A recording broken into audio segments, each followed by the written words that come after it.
Halo pemirsa, berjumpa lagi dalam One on One bersama saya Davi Pratama. Saya hari ini bahagia sekali. Saya diterima dengan sangat hangat oleh tokoh nasional yang juga seorang menteri yang kita sudah tidak asing lagi. Saya langsung sapa saja Bapak Sandiaga Salahuddin Uno, Menteri Pariwisata dan Ekonomi Kreatif Republik Indonesia. Selamat malam, Assalamualaikum. Waalaikumsalam warahmatullahi wabarakatuh. Terima kasih Davi. Dan ini spesial sekali karena ini malam-malam ganjil menuju akhir Ramadan yang mudah-mudahan kita semua berdoa mendapatkan Lailatul Qadar. Amin, amin. Nah, khususnya juga Mas Menteri ini fokus di malam terakhir bulan Ramadan ini kan untuk beribadah. Kemudian Mas Menteri juga terakhir kemarin sudah menjalankan tentu saja tugas dan fungsinya sebagai Menteri Pariwisata dan Ekonomi Kreatif di berbagai daerah. Nah, saya penasaran, ini kan kegiatan selama bulan Ramadan tidak terhenti. Bagaimana kemudian Mas Menteri bisa begitu bugar, kemudian dari satu daerah ke daerah lain sambil menjalankan ibadah puasa begitu? Seperti apa sih Mas Menteri? Pertama, tentunya ini patut kita syukuri bahwa Allah Subhanahu wa taala memberikan kesehatan yang afiat, dan kepadatan giat ini sebetulnya mesti kita sikapi dengan penuh semangat di bulan suci Ramadan. Kita tingkatkan efektivitas dan intensitas yang fokusnya kepada outcome untuk geliat ekonomi, kebangkitan dari sektor pariwisata dan ekonomi kreatif, dan terciptanya 4,4 juta lapangan kerja baru. Dan saya melihat di 2024 ini target kita untuk penciptaan lapangan kerja hanya bisa kita capai kalau kita all out, terutama berkaitan dengan mengunjungi beberapa destinasi wisata dan sentra ekonomi kreatif. Nah, beberapa provinsi yang kita kunjungi dalam safari Ramadan ini sangat memerlukan sentuhan-sentuhan karena ini adalah provinsi yang akan menerima limpahan mudikonomi. Jadi mudik ini 124 juta hampir yang nanti akan berdampak kepada penciptaan perputaran ekonomi sekitar 240 triliun rupiah. Dan ini tentunya akan membawa berkah dari bukan hanya dari perkotaan ke pedesaan, tapi juga sebaliknya dari pedesaan ke perkotaan juga. Harga-harga bahan pokok mudah-mudahan bisa stabil, lapangan kerja bisa tercipta. Oke, berkah Ramadan ya khususnya bagi orang-orang di daerah, kemudian pegiat UMKM gitu ya Mas Menteri. Nah, Mas Menteri, yang menarik adalah dalam sela-sela kegiatan Mas Menteri di daerah juga beberapa kali juga Mas Menteri hadir dalam kegiatan-kegiatan yang diselenggarakan mungkin oleh partai politik. Nah, sebenarnya saya penasaran, mungkin pemirsa One on One juga penasaran. Ini dalam rangka apa Mas Menteri ketika kerja kemudian sekaligus meluangkan waktu untuk kegiatan-kegiatan partai politik ini, seperti apa sih latar belakangnya? Ini mungkin teman-teman fokus di partai politik karena memang tahun politik ya, karena kontestasi demokrasi tinggal 300 hari lagi. Tapi undangan ini bukan hanya dari partai politik, dari institusi pendidikan, dari asosiasi, dari komunitas masyarakat, dari desa-desa wisata. Ini undangan untuk bertukar pikiran, memberikan motivasi, pelatihan, membantu kurasi produk-produk UMKM, mulai dari kuliner yang paling cocok untuk buka puasa seperti apa, data-data terakhir mengenai tren fashion muslim yang paling diminati. Nah, tapi karena memang partai politik ini juga sedang mempersiapkan untuk kontestasi demokrasi, ini menjadi sorotan. Saya sampaikan ya, selama kita memang menjalankan tugas dan fungsi, dan kebetulan partai-partai politik ini mitra kami di DPR RI di Komisi 10 yang membidangi pengawasan terhadap sektor pariwisata dan ekonomi kreatif dan kementerian.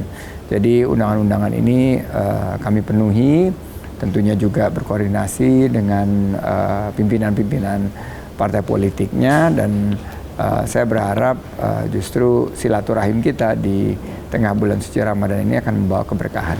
Oke, di antara partai politik yang memang dikait-kaitkan, kita katakanlah informasi yang beredar dikait-kaitkan dengan nama Mas Menteri Sandiaga Salahuddin Uno ini ada dua. Yang pertama, Partai Persatuan Pembangunan. Yang kedua, yang terakhir, Partai Keadilan Sejahtera. Saya ingin mengkonfirmasi langsung kepada Mas Menteri. Pertama soal Partai Keadilan Sejahtera yang kemarin baru saja dikatakan bahwa hubungan Mas Menteri dengan Partai Keadilan Sejahtera sebenarnya mesra. Ini mesra sebenarnya bisa didefinisikan seperti apa mesranya, Mas Menteri? Super dekat sih, karena karir saya di politik ini beberapa kali mendapat dukungan dari PKS. Jadi waktu di DKI 2017, PKS beserta seluruh kadernya all out, ikut bahu-membahu, dan alhamdulillah kita mendapatkan amanah di 2017. Di 2019 juga PKS memberikan dukungan yang sangat luar biasa, walaupun kami belum berhasil mendapatkan amanah dan belum berhasil mendapatkan mandat, tapi hubungan ini terus berlangsung sampai sekarang. Dan jubir-jubir dari PKS yang pernah bertugas bersama-sama ini punya hubungan sangat kedekatan, pimpinan juga, dan chemistry ini masih sangat boleh dibilang ada suatu chemistry khusus antara saya dan keluarga dengan teman-teman dari PKS. Jadi saat kami diundang untuk kegiatannya, baik itu kegiatan yang berkaitan dengan safari Ramadan maupun dengan pelatihan santunan anak yatim, berkaitan dengan juga peningkatan UMKM ekonomi kreatif, ada juga desa-desa wisata yang tersentuh dengan program ini. Alhamdulillah ini diterima dengan baik oleh masyarakat karena ini fokusnya untuk memberikan solusi terhadap permasalahan yang dihadapi oleh masyarakat. Oke. Nah, pertanyaannya kemudian menjadi begini, Mas Menteri, bahwa informasi itu datang dari internal partai yang bersangkutan, gitu, bahwa ada riak-riak di bawah yang mengatakan bahwa kita sangat senang sekali seandainya Mas Menteri Sandiaga Salahuddin Uno bisa bergabung bersama PKS, kemudian juga Partai Persatuan Pembangunan. Sikap Anda menyikapi aspirasi arus bawah ini seperti apa? Ya, bagian dari silaturahim, bagian dari komunikasi politik, bagian daripada ikhtiar untuk kemajuan bangsa kita, bagian daripada memberikan kontribusi dan sumbangsih terbaik bagi NKRI. Sedangkan kelanjutannya tentunya menjadi wewenang dan mandat yang dipegang oleh para pimpinan partai politik. Sebagai seorang yang mengerti etika politik, saya tidak akan mencampuri ranah pimpinan partai politik. Saya fokus di tugas dan fungsi saya, kebetulan di eksekutif, untuk memberikan solusi kepada masyarakat, memberikan gagasan-gagasan yang bisa menjadi pertimbangan untuk membangun Indonesia ke depan. Langkah-langkah ke depan tentunya harus disesuaikan dengan apa yang menjadi keputusan dari pimpinan partai politik ke depan. Oke, yang menjadi headlines juga di berbagai media ya, termasuk media kami ya, begitu ya, bahwa isu kepindahan Mas Menteri juga ke Partai Persatuan Pembangunan. Dan kalau kita tarik mundur kemarin, Mas Menteri juga sudah bertemu dengan Ketua Umum Partai Gerindra, Bapak Prabowo Subianto pada saat itu. Apa yang disampaikan pada saat itu? Ya, beliau adalah tokoh yang saya sangat hormati, saya kagumi, dan saya teladani. Dan saya berpolitik ini juga beliau yang mengajak. Jadi setiap ada pertimbangan untuk langkah-langkah ke depan setelah mendengarkan masukan dari para ulama, tokoh masyarakat, juga berkoordinasi. Sempat saya mendapatkan wejangan dari pimpinan di pemerintahan, itu saya konsultasikan dengan Bapak Prabowo, dan beliau tentunya memberikan tanggapan untuk kebaikan bersama, kebaikan bukan hanya kebaikan saya, tapi beliau sebagai seorang negarawan memikirkan yang terbaik juga bagi NKRI. Nah ini yang menjadi pegangan bagi saya, dan saya selalu sampaikan teman-teman sabar karena ini bagian daripada kontemplasi, bertafakur kita di malam-malam terakhir ini, fokuskan kepada ibadah. Keputusan politik nanti akan disampaikan pada saat yang tepat, dan mudah-mudahan kita bisa mencapai hari kemenangan dalam keadaan sehat walafiat, meningkatkan ukhuwah persatuan dan kebangsaan kita untuk melanjutkan pembangunan kita ke depan. Nah, tapi yang saya penasaran, Mas Menteri, latar belakang pertemuan Mas Menteri dengan Bapak Prabowo Subianto, apakah betul secara khusus untuk membicarakan katakanlah isu mengenai perpindahan itu? Dalam hal ini Anda mungkin mengklarifikasi dan lain sebagainya, atau ada latar belakang lain pertemuan tersebut? Pertemuan tersebut kerap kita lakukan. Waktu itu kebetulan ngabuburit ya, nunggu buka puasa, dan saya memberikan update situasi terkini. Memberikan buku juga kalau tidak salah. Memberikan buku sebelumnya di bulan Januari, tapi kita sudah sepakat untuk bertemu tiap 3 bulan. Dan di pertemuan terakhir di kantor Kementerian Pertahanan, saya menyampaikan situasi terkini dan masukan-masukan dari para ulama, dan pertimbangan-pertimbangan yang diberikan, juga ujangan yang saya terima juga dari pimpinan di pemerintahan, dan saya sudah sampaikan kepada Pak Prabowo pertimbangan-pertimbangan langkah ke depan, dan tentunya ini akan terus kita koordinasikan. Tapi sampai saat ini, kalau boleh dikelirkan bahwa Sandi masih anggota Gerindra? Per hari ini masih sebagai kader Gerindra. Oke. Per hari ini masih tanggal 17 April masih sebagai kader Gerindra. Masih sebagai kader Gerindra yang loyal dan tegak lurus dengan Pak Prabowo. Kalau kemudian dari internal partai yang disebut-sebut, yang dikait-kaitkan dengan nama Mas Menteri ini, dari internal P3 menyebutkan bahwa tinggal tunggu waktu saja Mas Menteri Sandiaga Salahuddin Uno untuk bergabung dengan P3, kemudian kita semua sepakat, kita semua sudah bertemu dengan berbagai macam elemen masyarakat dan juga berbagai tokoh dari seluruh Indonesia yang mengatakan semuanya sepakat, ini hampir satu keputusan bulat bahwa kita semua setuju bahwa Sandiaga Salahuddin Uno bergabung dengan kami. Tanggapan Mas Menteri? Saya mendapatkan masukan dari para ulama, pimpinan pondok pesantren, para kiai, para habaib selama perjalanan mungkin 6 bulan terakhir ini, dan tentunya patut kita syukuri bahwa terjalin suatu chemistry. Bukan hanya chemistry, tapi ada kesamaan pandangan dalam meningkatkan dan mempererat persatuan kita dalam mengusung pembangunan yang berkelanjutan. Dan saya melihat bahwa para ulama ini betul-betul rela berkorban untuk memajukan Indonesia dengan konsep Islam yang rahmatan lil alamin, Islam yang menjadi rahmat bagi semesta alam.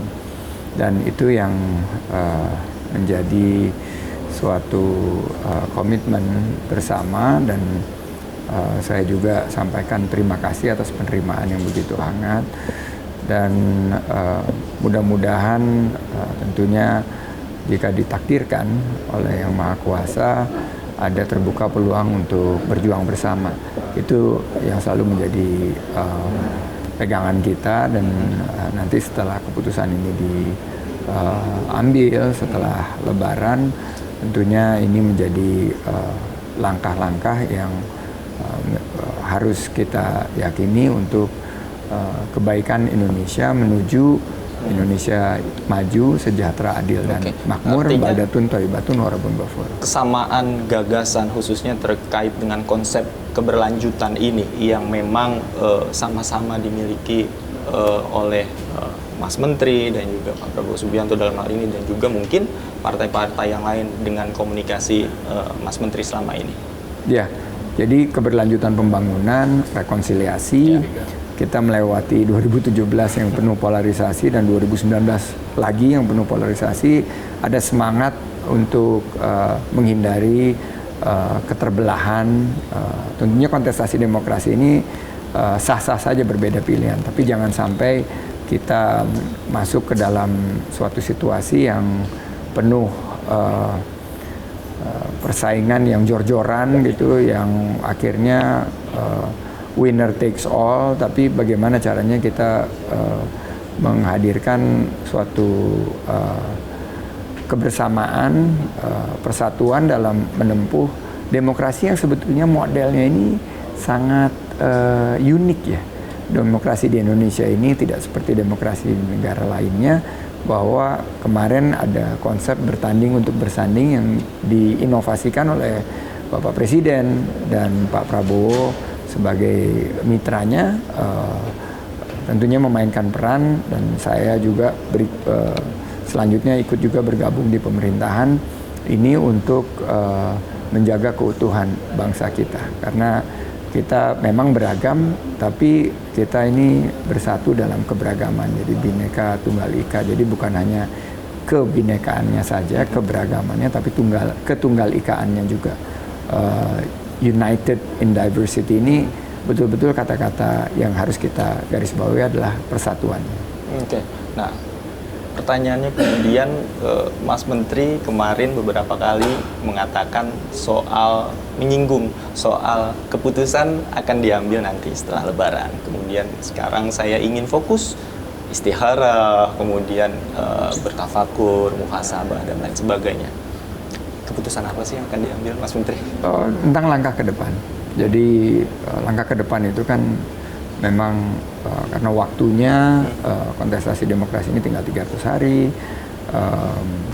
sementara kebutuhan rakyat semakin mendesak akan gagasan ekonomi, bagaimana bukan semata-mata soal politik saja? Bukan hanya soal politik, tapi langkah kita berkontribusi, apa yang kita miliki dan ikhtiar kita ke depan. Ini kan harus dipertimbangkan secara matang dan direncanakan secara menyeluruh. Jadi ini yang kita harapkan bisa membawa satu gagasan yang betul-betul menjadi pertimbangan nanti oleh masyarakat menjatuhkan pilihan. Ya, saya sangat percaya bahwa nanti pertandingannya itu tentang gagasan, bukan tentang mungkin berkaitan dengan individualitas, tapi juga secara totalitas, ya, tentang kualitas gagasan dari masing-masing calon yang akan diberikan kepercayaan untuk mendapatkan mandat dari rakyat. Oke, artinya gagasan ini akan dibawa 2024 mendatang.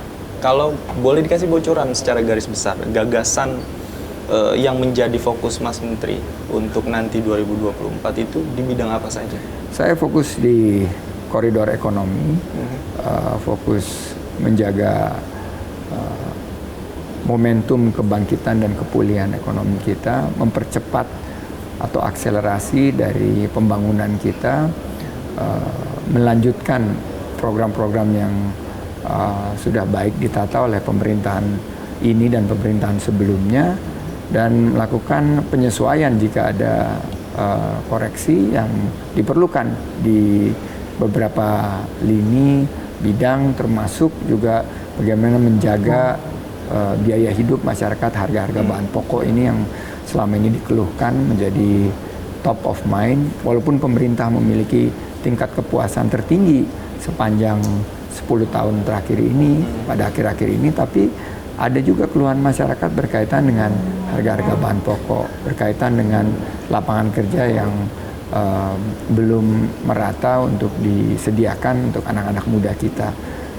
UMKM perlu kebijakan yang berpihak, bagaimana penanganan dari pemerintahan yang bersih, bebas korupsi, dan juga terakhir kita banyak menghadapi potensi bencana yang ada di sekitar kita, bagaimana penanganannya dan kesiapsiagaan kita ini adalah poin-poin penting gagasan kita dalam bingkai tentunya Pancasila dan Undang-Undang Dasar 1945, terutama mengenai pasal 33, bahwa ekonomi kita harus memberikan ruang dan peluang sebesar-besarnya untuk kemakmuran dan kesejahteraan masyarakat kita. Oke, tapi salah satu cara untuk mengimplementasikan gagasan tersebut, meskipun fokusnya adalah ekonomi, adalah bisa salah satu jalannya adalah melalui politik dan juga partai politik. Betul. Nah, bagaimana kemudian Mas Menteri mengkalibrasi antara gagasan tadi, kemudian dengan jalan-jalan politik yang mungkin saat ini sudah ada di depan mata Mas Menteri, seperti apa nantinya? Gagasan ini tentunya akan terus diamplifikasi dan saya memiliki beberapa program baik di kementerian maupun di luar kementerian yang selama ini saya gagas, seperti Bank Infak ini yang malam ini kita akan sosialisasikan. Ini adalah bagaimana pengelolaan infak yang lebih baik, yang lebih memberdayakan masyarakat. Sekarang ini banyak ibu-ibu, emak-emak terjerat pinjol abal-abal. Ini Bank Infak adalah salah satu solusi yang real, yang konkret, yang ada di tengah-tengah masyarakat, dan terbukti setelah lebih dari 3 tahun berdiri, tingkat jumlah kredit yang bermasalah itu hampir nol, jadi sangat rendah. Dan ini pola-pola pendekatan ekonomi masyarakat, ekonomi berkeadilan, yang merupakan bagian dari ekonomi Islam yang kita dorong ini memiliki ruang dan tempat untuk menyelesaikan berbagai permasalahan yang ada di masyarakat. Sedangkan ekonomi yang harus kita dorong tentang hilirisasi, percepatan pembangunan infrastruktur, memperkuat ekspor kita, ini akan terus berjalan. Karena ujungnya adalah penciptaan lapangan kerja yang akan menghadirkan kesejahteraan bagi masyarakat kita. Gagasan ini nanti akan dinilai oleh para pimpinan partai politik, juga mendengarkan aspirasi dari masyarakat. Saya yakin keputusan final itu akan yang terbaik untuk NKRI, untuk kemajuan bangsa Indonesia ke depan. Tapi gagasan ini sudah pernah Mas Menteri sampaikan kepada ketua umum partai politik? Hampir setiap kali saya berdiskusi, berkonsultasi, gagasan ini yang saya sampaikan, dan ini yang merupakan juga bagian daripada menjawab aspirasi masyarakat, karena aspirasi masyarakat inilah yang akhirnya harus kita solusikan jika mereka memiliki permasalahan. Oke.